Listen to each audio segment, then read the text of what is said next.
Welcome back to America's Commercial Real Estate Show. I'm Michael Bull. The excitement is brought to you by BOME.org. Check them out for facilities and property management training. It is the best training there is out there. Check them out, BOME, BOMI.org. Today we're talking about the economy, and we're talking about commercial real estate. And we're talking with George Ratiu, and he is the Director of Housing and Commercial Research at the National Association of Realtors.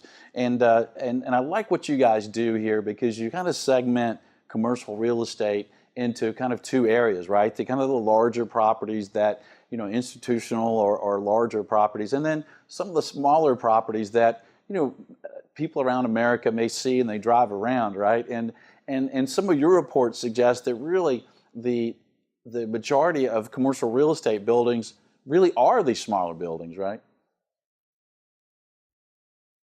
You're absolutely right. In fact, when you look at the commercial landscape, the majority of buildings are actually smaller. So that's where in terms of property transactions, that's where you see the largest number.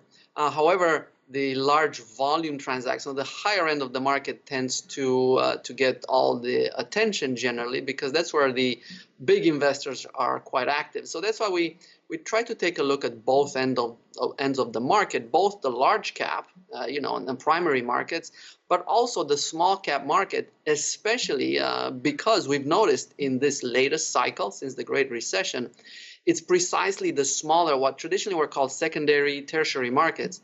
These are the ones that have seen the strongest growth and quite an elevated profile for a lot of investors, not only domestically here in the U.S., but also global investors. Yeah, it's interesting when you bring up the fact about the majority of the buildings being smaller. Your research says 72% of buildings in the U.S. are really under 10,000 square feet, and I know as a broker, we like to do the large deals, right? But most of them are the smaller deals.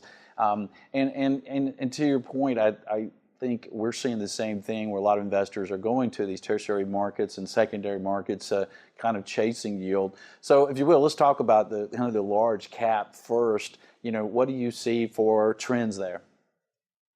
So in the large cap space, we've had an interesting last couple of years. So after 2010, beginning of recovery, markets saw investment volume grow every quarter, year over year, until 2016. 2016, we had, if you remember, the taper tantrum. And so the market started getting a little bit nervous about interest rates, about the outlook. So for large cap investors, that was the time when investment volumes started to decline slightly. And they did so for about 2 years. 2018, so this year, marked the momentum shift. So for the first 3 quarters of this year, investment volume has actually grown, and not only grown, but accelerated. So first quarter volume was up 6%, second quarter 8%, and third quarter volume data just came out, shows investment sales advanced by 17% year over year. So when you add $263 billion in sales in the first half, with another $152 billion in the third quarter alone, we are seeing investment volume on a solid pace. In addition, pricing per square foot has actually advanced due to the mix of properties. But when we look at cap rates, they've been flat, frankly, for about 2 years. They're bobbing around a little bit around 6.7, 6.8%, but they've been at this level now for 2 years. So with interest rates beginning to move up, with the 10-year treasuries beginning to move up, I expect that we're going to see a lot more pressure on cap rates. Yeah, and that makes sense. I think that people would think cap rates would level out with interest rates, increasing, and maybe some thoughts that we're closer to an end of a cycle. But what do you think is causing the increase in volume in these larger commercial properties? So what's happening is really a tale of basically economics and financial return. So for one, a lot of investors were a little nervous about the direction of the U.S. economy prior to 2018. If you remember, we had the presidential election. There were a lot of promises made about tax reform. So investors were really sitting on the fence trying to figure out exactly which direction legislation and regulations are going to go. With the tax reform, investor confidence obviously, I think, received a lot of boost. So investors felt much stronger. They watched the economic expansion continue, U.S. economy actually accelerating. And as you know, for commercial real estate, it all boils down to jobs. If you have jobs, you're likely to have demand. So employment this year has been quite strong. So I think for a lot of investors, that has been a solid signal that investment is worthwhile. The other component I'll point to, and I mentioned, is sort of financial returns. When you look globally at the markets, U.S. diverges slightly from, for example, the European Union in its monetary policy, again, because of economics. So whereas the Federal Reserve has been increasing its interest rate, whereas the 10-year Treasury here in the U.S. has moved, 2.5% roughly. When you look at central banks in Europe, central banks in, for example, Japan, we're seeing interest rates there still hover near zero. And, the government bonds in those countries are obviously near the zero lower bound, which shows there's still not enough economic strength. So for global investors in particular, commercial real estate in the U.S. and the U.S. market overall provide a much more compelling alternative, and the returns obviously bear that out. So I think that a lot of the resurgence in investment in the U.S. is owed to, as I mentioned, the economic factors as well as the global alternatives. Where are you going to park your money? If you have your choice, you're going to always look for the higher return. And U.S. markets, even as we touched upon, the fact that cap rates have been flat, are obviously still quite attractive, even at 6.8%. Yeah. And obviously, depending on the property type, it can be lower than that, if you're looking at apartments in major markets.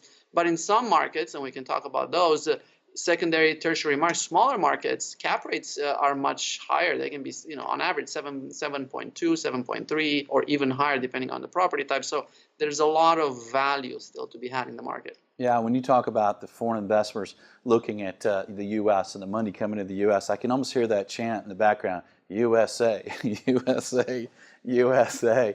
And you talk about sectors. So, where do these foreign investors and U.S. investors, are we still favoring multifamily and industrial? What do you see? So in terms of obviously overall volume, it's been a market dominated by office and apartment. Interestingly enough, from a historical standpoint, office properties always attracted most investor interest. In this cycle, however, we've seen apartment demand from investors far outpace offices. So the apartment and office market have been sort of trading places for top investment target, in part because the demographics of the U.S. have been favoring apartment properties. And when you look at the housing market, which we touched upon a little earlier in the affordability issue, obviously there's a lot of argument in favor of apartments, and we've seen them perform quite well, even with the supply pipeline now exceeding the demand simply in terms of units. Rent growth remains positive, and we expect that to continue going forward. Yeah, and you talk about affordability for homes for owner occupants, but it seems like affordability may start to become an issue with some of these high rent apartments. And let's get some perspective, because like you said, there's a lot of talk on our show and in the press, about kind of really large cap properties, and we throw around these cap rates of 4, 5, 6. You said what, the average 6.8 or so. But the neighborhood, the smaller tertiary markets, they're not seeing those cap rates. So what do you see? I know you ask realtors like us around the country about what we're seeing. So what's the update there? What's the trend on these smaller properties? So good question, Michael. The small cap space has actually seen a very solid investment interest in this latest cycle.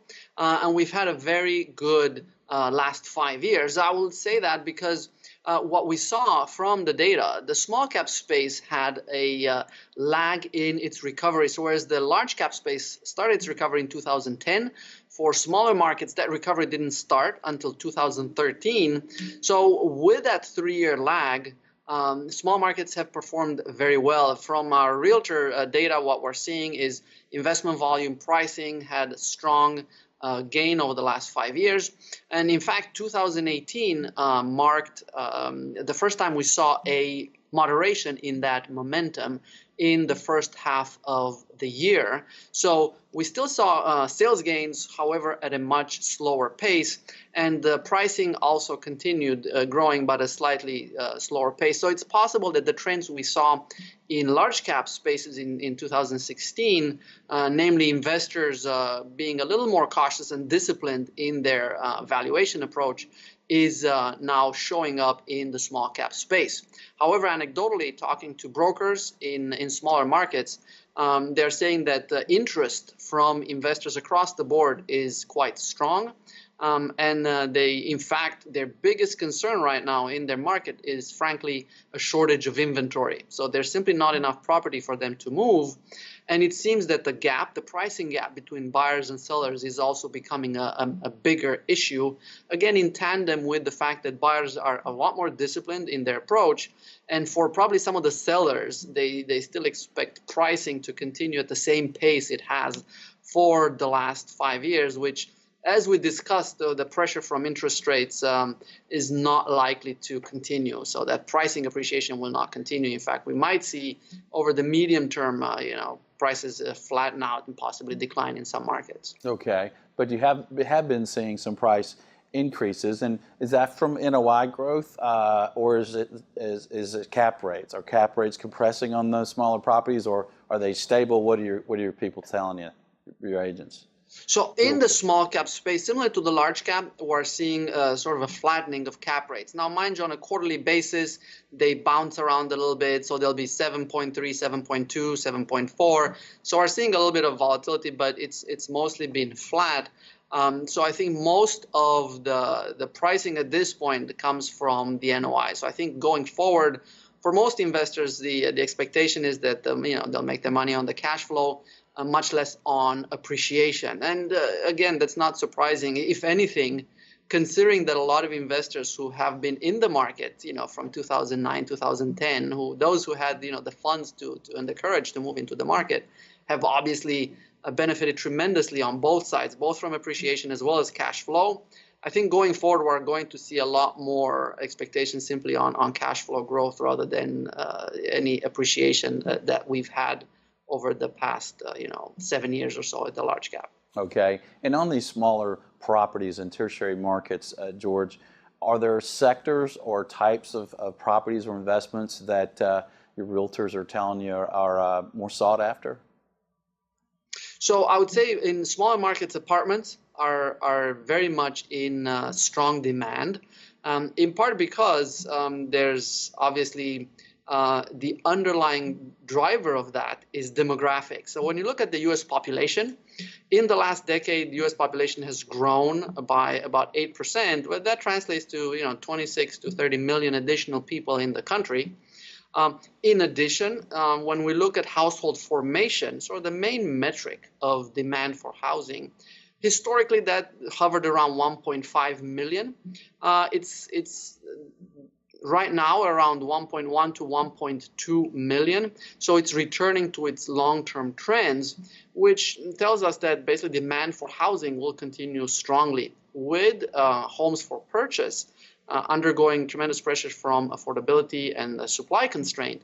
Apartments are obviously being very sought after, and that's very much the case in small markets. The other property type that's doing well in small markets is industrial. We've seen a lot of demand for industrial properties from two ends. One obviously is the trade angle, and I know that currently with the tariff situation and the trade dispute we have going on, people are worried about the volume. But trade has been very brisk over the last few years, and 2018 so far has been no exception. So obviously we're seeing demand for warehouses, the intermodal transportation centers, but also we have what we now term the Amazon effect, which is demand for smaller warehouses, 50,000 square feet or below for that last mile delivery. So we're seeing that in smaller markets play an important role for the investors. Yeah. Well, George, this is great information, and I know you have the NAR conference coming up. So as a brief preview, why should commercial real estate people come to the event, and what might we get out of it? Absolutely. So for one, the conference is going to be in Boston for the first time in, I think, over 80 years. And Boston is a great time of the year. And, even if you're not necessarily a Red Sox fan, I think, it could be a very exciting town over the next, few weeks. But that notwithstanding, we are expecting a large turnout, and a lot of the conference proceedings focus on commercial real estate. We have a commercial real estate forum, which will delve more deeply into the economy side as well as commercial investment trends. We also have several commercial meetings and networking opportunities for brokers, agents, property managers. So I think that it will be a great opportunity to meet and greet brokers from across the country. And not only that, but internationally. Generally speaking, the audience from other countries to the U.S.